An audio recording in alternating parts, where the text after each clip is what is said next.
माणसातलं माणूसपण या सिद्धरामेश्वराच्या भूमीत टिकून आहे आज। 20 वर्षापूर्वी 2001 सालच्या 20 मे रोजी मी या शहरात आलो। रायन भाऊने सांगितलं मला बोलावून की सुधीर तुम्हाला सोलापूरला जायचं आणि चार्ज घ्यायचा आहे। हा माझ्यावर बॉम्बगोळा होता। सोलापूर मी पाहिलेलं नव्हतं, सोलापूरमध्ये कोणी ओळखीचं नव्हतं आणि कधी आलेलोही नव्हतो मी। पण राजाने सांगितल्याप्रमाणे आम्हाला घडवणारी दोन माणसं आयुष्यामध्ये, एक आहेत राजेंद्र बाबू आणि दुसरे आहेत बाबा दळवी। ज्या बाबा दळवी स्कूलचे आम्ही विद्यार्थी आहोत। राजाच्या अगोदर 2 वर्ष अगोदर मी बॅचमध्ये होतो आणि माझ्यानंतर 2 वर्षांनंतर राजा बॅचला होत्या। त्यावेळेस आमच्याकडे एक पत्रकार प्रशिक्षण योजना होती 2 वर्षाची आणि त्यात रिगरस ट्रेनिंग असायचं पत्रकारितेचं, शुद्धलेखनापासून ते रिपोर्टिंगपर्यंत, पाना लावण्यापासून कॉम्प्युटरपर्यंत असं ते जवळपास 16 तासाचं ट्रेनिंग असायचं। आम्ही 16 तास एंगेज असायचो कामामध्ये। त्यातून आम्ही निघालोय आणि त्यात एक गोष्ट लक्षात आली किंवा आम्हाला असं घडवलंय की मिशनवर जायचंय फक्त तुम्हाला, परत कधी यायचं माहीत नाहीये। औरंगाबाद माझं गाव, माझं स्वतःचं घर, माझं गाव, तिथून जवळ, तिथं माझी शेतीवाडी, कुटुंब, आप्त, स्वकीय सगळे तिथं, बायकोची नोकरी पण तिथंच औरंगाबादला। आणि मी सोलापूरला आलो। माझ्या सगळ्या मित्रांनी, नातेवाईकांनी सगळ्यांनी मला वेड्यात काढलं की तू इतकं सुंदर, शांत, स्थिर आयुष्य तू कशाला तुझे डिस्टर्ब करून घेतोयस। मी आलो इथं, मला माहीत नव्हतं काही। सोलापूरची मला राजकीय, सामाजिक, आर्थिक कोणतीही माहिती नव्हती। राजकीय माहिती जी होती ती की ऐकून वाचून जी पत्रकार असते तेवढीच होती, त्यातले पदर माहीत नव्हते। आलो मी, 8-10 दिवस मला स्वतःला प्रश्न पडला होता की मी का आलो, पण नंतर मी सोलापूरकर झालो। माझं एक स्वतःचं गाव आहे आणि माझं मनातलं गाव आहे ते सोलापूर आहे। माझे तिकडे व्याप नसते तर कदाचित याच गावात मी स्थायिक झालो असतो, शिंदखेडेंसारखा। इतकंही गाव मला आवडतं। आता शिंदे साहेबांशी बोलत होतो की हे फक्त सोलापूरातच होऊ शकतं। माणसातलं माणूसपण या सिद्धरामेश्वराच्या भूमीत टिकून आहे आज। माणसाला माणूस भेटत नाही आणि कोरोनाने तर अजून अवघड करून टाकलं आपलं, तर आता आपल्याला कोणाची भेटायची इच्छा राहिली नाही आणि कोणाला भेटायची सवय पण राहिली नाही। आता पूर्वी मी तुमच्या घरी जायचो, तुम्ही माझ्या घरी यायचे, पण या 1.5 वर्षामध्ये ती सवय पण मोडली आपण। मी तुमच्या घरी आलो, तुम्ही संशयाने बघता, तुम्ही माझ्या घरी, मी संशयाने बघतो आता की माझ्या घरात एखादा बॉम्ब आलाय का असं बघतो तुमच्याकडे। वाईट गोष्ट आहे। तरी पण ही माणुसकीची ओल या शहरामध्ये टिकून आहे। हा कार्यक्रम घ्यायचं ठरलं, मला दत्ताचा फोन आला की साहेब आपण, तुम्ही रिटायर होतात, आपण एक गेट टुगेदर करूया असा तो निरोप होता मला। मी म्हणलं दत्ता यार कधी पण, आपलं काही हरकत नाहीये, कारण ही सगळी मुलं ही अगदी मुलांसारखीच आहे माझ्या, ही एवढी घरं आहेत, जेवढी माझी मुलं तेवढी घरं या गावात माझी। म्हणजे ठीक आहे, म्हणजे शनिवारचा कार्यक्रम ठरवून मला चालेल। 2 दिवसानंतर घाई मला शिवाजीने फोन केला, साहेब 17 तारीख फायनल आहे, शिंदे साहेब येणार आहेत। मला आता हे काय, तर म्हणजे नंतर सांगतो काय तर। आणि मग त्यांनी मला हळूहळू असं सांगितलं की कार्यक्रमाचं स्वरूप असं आहे जे की मला येईपर्यंत कळत नव्हतं नेमकं कसं आहे। तर हा एवढा मोठा कार्यक्रम आहे माझ्यासाठी, ही खूप मोठी गोष्ट आहे।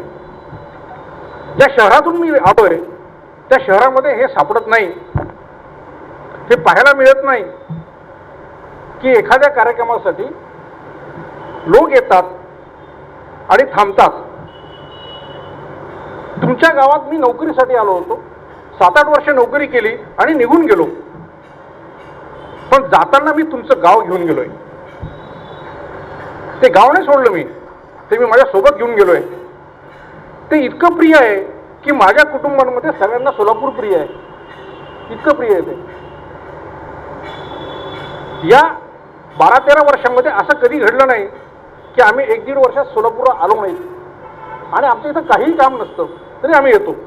कोणतंही काम नाही आमच्या इथं तरी येतो, कारण येण्यात आनंद वाटतो। या शहराने मला काय दिलं, मी शहराला काय दिल्यापेक्षा या शहराने मला काय दिलं हे माझ्यासाठी महत्त्वाचं आहे। पत्रकार म्हणून मी माझ्या जी काही भूमिका बजावली तिथं बजावली, प्रसंगी कठोर वागलो, प्रसंगी टीका केली, भ्रष्टाचार बाहेर काढलेत, खूप गोष्टी केल्यात, तर पण त्या पत्रकारितेच्या रुळेला पायवाटेन जाणार होत्या. मला एक आत्मिक समाधान असं इथलं की पंढरपूरच्या वारीचं जे रिपोर्टिंग आज महाराष्ट्रातले सगळे वर्तमानपत्र आणि सगळे चॅनल्स जे करतायत आणि रोज रिपोर्टिंग करतायत, हे मी इथून सुरू केलं पहिल्यांदा. इथून मी माझा माणूस पाठवला दिंडीबरोबर आणि त्याचं रिपोर्टिंग मी संपूर्ण महाराष्ट्रात केलं आणि दुसऱ्या वर्षीपासून सगळ्या वर्तमानपत्रांनी सुरू केलंय. माझ्यासाठी ही खूप मोठी गोष्ट आहे. सिद्धरामेश्वराचा सोहळा याचा इतिहास सगळा मी प्रसिद्ध केला 10 दिवस. लोक म्हणायचे हे माहीत नाही आम्हाला. रेवण जवळेकर असेल, शंकर जाधव असेल, यांनी ती जुनी कागदपत्र शोधून काढली, जुने इतिहास शोधून काढला आणि रोज लिहायचे ते, आणि त्याच्यावर लोकांच्या प्रचंड प्रतिक्रिया यायच्या. इथं मी सोलापूर कशी जुळलो. हा जिल्हा मला तळहातासारखा माहीत आहे. तुम्ही मला कोणतंही गाव विचारा, मी तुम्हाला सांगतो की तिथं कोणत्या रस्त्याने जायचं. एवढ्या जिल्ह्यात मी फिरलोय.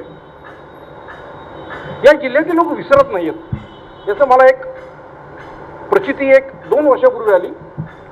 वाफेगावला महाशिरसमध्ये एका रस्त्याचा प्रश्न होता आणि तो सरकार दरबारी पडलेला होता, तो सुटत नव्हता. आम्ही बातम्या केल्या, मी स्वतः त्या ठिकाणी गेलो, तिथं रिपोर्टिंग केलं, मी स्वतः रिपोर्टिंग केलं, ते प्रकरण मार्गी लागलं. आणि 2 वर्षापूर्वी मला एक फोन आला. साहेब नमस्कार, मी साबळे बोलतोय. बोला साहेब. वाफेगावून बोलतोय. हा म्हणा लक्ष, वाफेगाव लक्षात आलं माझ्या. म्हणे साहेब तुम्हाला तुमचे आम्हाला आभार म्हणायचे आहेत. म्हणलं काय बाबा, काय कारण काय? साहेब तुम्ही ती बातमी छापली होती, तुम्ही तो प्रश्न लावला होता, 4-5 दिवस तुम्ही ते सगळं केलं होतं, तो प्रश्न सुटला, सरकारने ऑर्डर काढली आणि आमचा रस्ता मोकळा झालेला आहे. 10 वर्षानंतर एखादी घटना घडल्यानंतर त्याचं श्रेय देण्याचा प्रयत्न तो व्यक्ती तिथं करतोय, ही माझ्यासाठी खूप मोठी गोष्ट, मोठी पावती माझ्यासाठी. ही दुसरीकडे नाही पाहायला मिळत कुठं. हे इथं मी का करू शकलो, किंवा हे शहर मला का वाटतं, या शहरातली माणसं मला का भेटतात. आजही आठवड्याभरातनं सोलापुरातनं कोणाचा फोन नाही असं कधी होत नाहीये. मी ही माझ्या व्यवसायातली माणसं नाही, पत्रकार नाही आहेत. पत्रकार तर जी या शहरातली माणसं आहेत, असं कोणातरी फोन येतो की साहेब काय चाललंय. ही ताकद, ही शक्ती, हे प्रेम, हे मला इथं ओढून आणतं. मला या शहराने काय दिलं, तर मला या शहराने आत्मविश्वास दिला की मी यशस्वी संपादक होऊ शकतो. याचा तोपर्यंत नव्हता मला तो आत्मविश्वास. एक युनिट मी स्वतंत्र हाताळू शकतो, हा आत्मविश्वास मला दिला इथं. मी हे काम करू शकतो आणि ते मला करता आलं. ते का करता आलं याचं पण दुसरं एक महत्वाचं कारण आहे की माझी टीम होती. शंकर जाधव असेल, श्रीकांत कांबळे असेल, रेवण होता, विलास, अशी मोठी टीम होती आणि ही डेडिकेटेड टीम होती. बापू ही जी मुलं आहेत, ही सगळी मुलं अतिशय सामान्य घरातून आलेली आहेत. दत्ता असेल, शिवाजी असेल, राकेश होता, ही सगळी मुलं खूप सामान्य आहेत. अतिशय सामान्य परिस्थितीतून सामान्य घरातून आलेली मुलं आहेत. यांच्यामध्ये करण्याची प्रचंड जिद्द होती. सगळ्यात महत्वाची गोष्ट यांची होती की ज्याला फायर इन द बॅली म्हणतात, आग होती यांच्यामध्ये की काहीतरी करायचं आहे आपल्याला, आणि कामाप्रती निष्ठा होती प्रचंड. आणि यातही सगळ्यात महत्वाचा गुण होता की अंतर्गत राजकारण नव्हतं. एकमेकांमध्ये बंधुभाव होता, मैत्री होती, प्रचंड मैत्री होती. आणि त्या काळात झालेलं काम इतकं प्रचंड काम होतं की त्या 7 वर्षात जेवढं मी काम केलं तेवढं पुन्हा कधी केलेलं नाही. एवढं काम, एवढं इश्यू घेतले नाही, तेवढं काहीच केलेलं नाही. मी प्रत्येक गोष्ट मी केली आणि एकजुटीने केली. मी यशस्वी का ठरलो, तर या माझ्या टीममुळे मी यशस्वी ठरलो. मी इश्यू आणलेत. मला इथं आत्ता आनंद दिसले होता, आठवण आहे तुम्हाला बघून, आठवण आहे मला. कॉर्पोरेशनचा एक मुद्दा होता, आम्ही तो मांडला. नेहमीप्रमाणे कॉर्पोरेशनचे पदाधिकारी आणि प्रशासन आम्हाला काही त्याला प्रतिसाद देत नव्हतं, त्याच्याकडे दुर्लक्ष करत होता. खूप मोठा मुद्दा होता तो, त्याच्यात खोलात जात नाही मी अस्वस्थ झालो की आपण आनंद आणि बहुतेक त्यावेळेस 4च सदस्य होते नगरसेवक होते महापालिकेमध्ये. हे माझ्याकडे आलेत, म्हणजे साहेब असं झालं. अरे म्हणून तुम्ही काहीतरी करा ना, मी माझं काम केलेलं आहे. म्हणजे साहेब काय करायचं, मला हरकत नाहीये. म्हणलं स्वाक्षरी मोहीम घ्या. या माणसाने अख्ख्या शहरामध्ये कोपऱ्या कोपऱ्यावर टेबल लावले आणि स्वाक्षरी मोहीम घेतली कॉर्पोरेशनच्या ठरावाच्या विरोधात, तरी पण प्रशासन हलत नव्हतं. महामंडळ साहेब हलत नाही, हो काय करावं, मला मानवी साखळी करा. आठवत आहे का, महापालिकेला मानवी साखळी केली होती. हा रिस्पॉन्स आहे. आम्ही प्रयत्न करतो, पण समोर जर प्रयत्न नसेल तर आमचाही अवसानघात होतो. आम्ही का दगडावर म्हणजे दगडावर डोकं का आपटायचं असा पण प्रश्न पडतो. पण हरून जायचं नसतं. कुणीतरी आनंदसारखा माणूस भेटतो आणि प्रश्न मार्गी लागतो, मग आम्हाला रस्ता सापडतो. ही अशी माणसं या शहरामध्ये. त्यामुळे हे शहर माझ्यासाठी खूप मोठी गोष्ट आहे. म्हणून म्हणलो की तुमचं शहर मी घेऊन फिरतोय, ते कधी सोडलेलं नाही. मी इथून गेलो मी बाहेर, पण तुमचं शहर घेऊन मी रोज फिरतोय. या शहराने मला खूप दिलंय. मला एक संपादक म्हणून महाराष्ट्रभर ओळख दिली. पुढे मोठमोठ्या एडिशनच्या माझ्याकडे जबाबदाऱ्या आल्यात, त्या मी पेलल्यात. त्या कशावर पेलल्यात, याच वर्षावर पेलल्यात. मी सामान्य माणूस आहे. म्हणजे तुम्ही म्हणलं की टीम आहे. अरुण बारस्कर नावाचा आमचा पत्रकार आहे, नारायण चव्हाण नावाचे पत्रकार आहेत. हे वार्ताहर आहेत, पण हे नुसते वार्ताहर नाही आहेत. हे खऱ्या अर्थाने पत्रकार आहेत.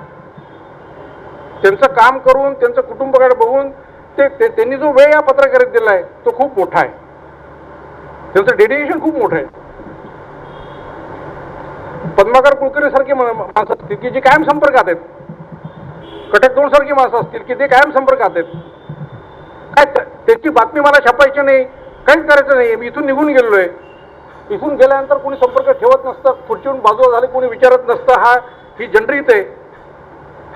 पण सोलापूरकर अजूनही माझ्यावर प्रेम करतात आणि हे प्रेम माझ्यासाठी खूप मोठी गोष्ट आहे.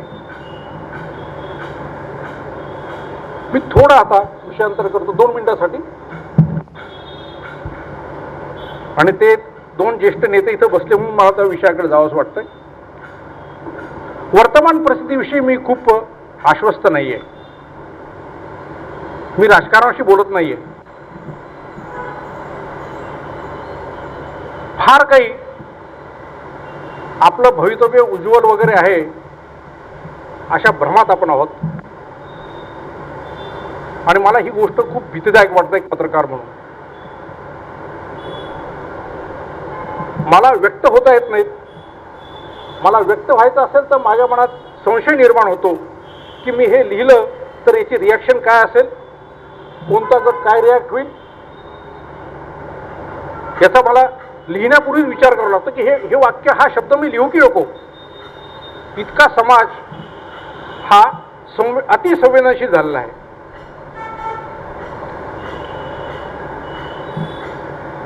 एखादी गोष्ट बरोबर आहे की चूक आहे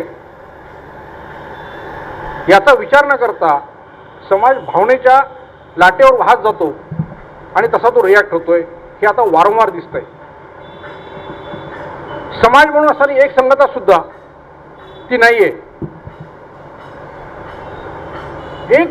एक प्रश्न जो मला या सोलापुरात विचारला नाही तो असा की तुम्ही कोण, जो मला सगळीकडे विचारला गेला. तुम्ही कोण? मी महाजन. मी कोण? कन्फ्युजिंग आहे महाजन. माझी जात विचारण्याचा प्रश्न जो माझ्या गावात विचारला, जो जळगावात खानदेशात विचारला, पण तो 8 वर्षात सोलापुरात मला कोणी विचारलं नाही की तुमची जात कोणती, तुम्ही कोण असा नाही विचारला. परंतु आता तुम्ही कोण हाच प्रश्न सगळ्यांच्या मनात असतो. इतका समाज दुभंगला गेलाय. आपण भलेही वर म्हणत असेल की आमचा देश आहे, आपण बांधव आहेत, अजिबात मला वाटत नाहीये. रोजच्या घटना बघतोय मी. मला व्यक्त होता येत नाहीत, मला लिहिता येत नाहीत, मला लिहिण्याची भीती वाटते. आता जर मी लिहिलं आणि बाहेर पडलो तर मला सुरक्षा आहे की नाही याची पण भीती मला वाटते. ती शाश्वती वाटत नाही मला. इतकी गंभीर परिस्थिती झालेली आहे. याच्यावर काय असेल मला माहीत नाही. याच्यावर मार्ग निघेल का हे पण मी आता सांगू शकत नाही. मला काही तर दिसत पण नाही समोर. आज तुम्ही मला बोलवलं, माझा एवढा गौरव केला, ही माझ्यासाठी खूप मोठी गोष्ट आहे. हे मी आयुष्यात अपेक्षित पण नव्हतं केलं कधी.